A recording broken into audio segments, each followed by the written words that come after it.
آپ روزہ ہیں کس کو پتہ ہے؟ میں روزہ ہوں کس کو پتہ ہے؟ یہ راز ہے میرے اور اللہ کے درمیان. آپ روزہ ہیں یہ راز ہے آپ کے اور اللہ کے درمیان. بہت سارے موقع آپ کے پاس ہیں دن بھر میں, فجر سے لے کر عصر تک کئی مرتبہ وضو میں جانا پڑتا ہے, باضابطہ آپ کلی کر رہے ہیں, آدھا نکل جاتے ہیں, کس کو خبر ہے؟ یا کہیں چھپ کر کے کوئی ہلکی سی چیز چبا لیتے, کس کو خبر ہے؟ اس لیے کہ یہ اندرونی معاملہ ہے, راز ہے. آپ کھا رہے ہیں پی رہے ہیں یا نہیں کھا رہے ہیں نہیں پی رہے ہیں, یہ کوئی دوسرا نہیں کہہ سکتا. آپ کے اور آپ کے اللہ کے درمیان یہ راز ہے. اور آپ بچے ہوئے ہیں, حلق سوکھا ہے شام کے وقت اور پیٹ بھی پیٹ سے لگنے آ جاتی ہے. کام کرنے والے جانتے ہیں کہ شام ہوتے ہی روزے کا اثر کس قدر ظاہر ہوتا ہے. کام کرنے والوں کو زیادہ اثر پڑتا ہے, اے سی میں سونے والوں کو روزہ کہاں پتہ چلتا ہے.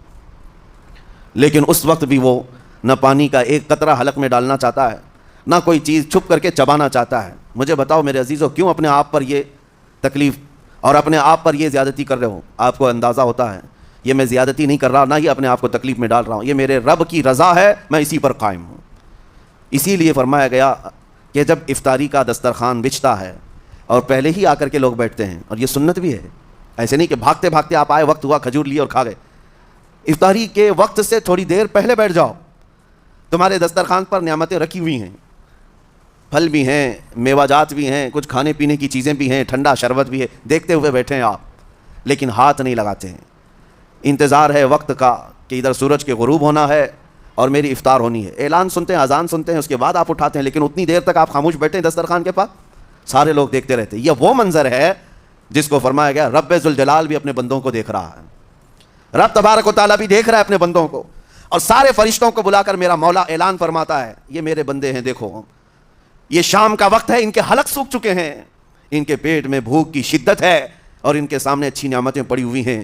اے فرشتوں دیکھو, میرے ان بندوں میں سے کوئی بھی ان نعمتوں کو ہاتھ نہیں لگاتا, یہ صرف اور صرف میرے لیے بھوکے اور پیاسے ہیں.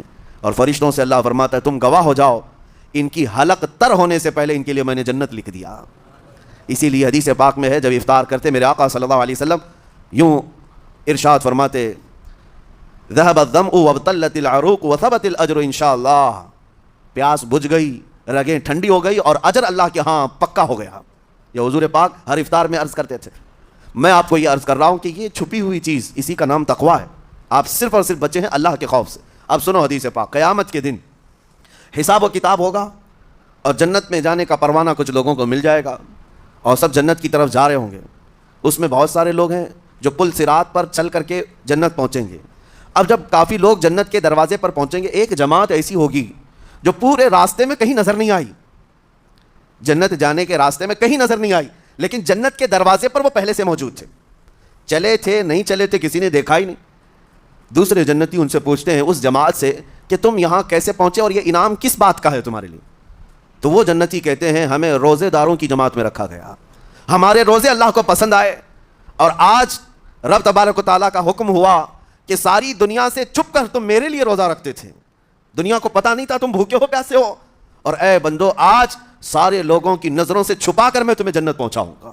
وہ ایک جماعت ایسی ہے جو راستے پر چلتی ہوئی نظر تو نہیں آئی لیکن جنت میں پہنچ گئی, وہ روزے داروں کی ہے. آج یہ تقویٰ حاصل کرنے کا سب سے بہترین راستہ, اور تقویٰ کیوں ضروری ہے. اب آپ کے روزے سے کچھ حاصل ہوا نہیں ہوا آپ کو دیکھنا بھی ہے, یہ نہیں کہ کیلنڈر کی طرح گنتے جاؤ, 1 ہو گیا 2 ہو گئے 3 ہو گئے, ہوتے جائیں گے, یہ دن تو چلتے رہتے ہیں, گنتے گنتے 20 بھی ہو جائیں گے, 25 بھی ہو جائیں گے, 30 بھی ہو جائیں گے. روزے گننے کا حکم نہیں, اپنے آپ کو سرچ کرو پھر, اور پھر تھوڑی سی ورزش کرنے کے بعد بندہ ویٹ تول کر کے دیکھتا ہے کم ہوا گھٹا کہ بڑا, ہر دن دیکھتا رہتا ہے. ہاں, ورزش کرنے کے بعد پھر ناپ کر کے دیکھتا ہے میرے جسم کا وزن کتنا گھٹا کتنا بڑا. ویٹ گین کرنے والے ویٹ لاس کرنے والے دونوں بھی برابر چیک کرتے رہتے ہیں.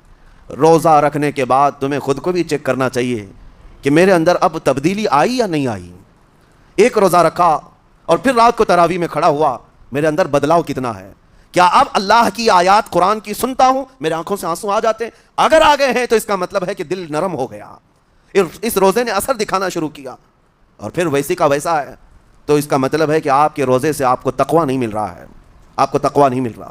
خوف خدا جب آتا ہے تو انسان کا دل موم ہو جاتا ہے, نرم ہو جاتا ہے, اور اللہ کے عذابات سے, جہنم کے خوف سے, قبر کی سختیوں سے وہ رو پڑتا ہے, اس کی آنکھیں بہنے لگ جاتی ہیں. اور جب دل سخت ہوتا ہے پتھر کی طرح, تو اسے نہ اللہ کی آیتیں رلاتی ہیں نہ آخرت کا تصور اسے ہلاتا ہے.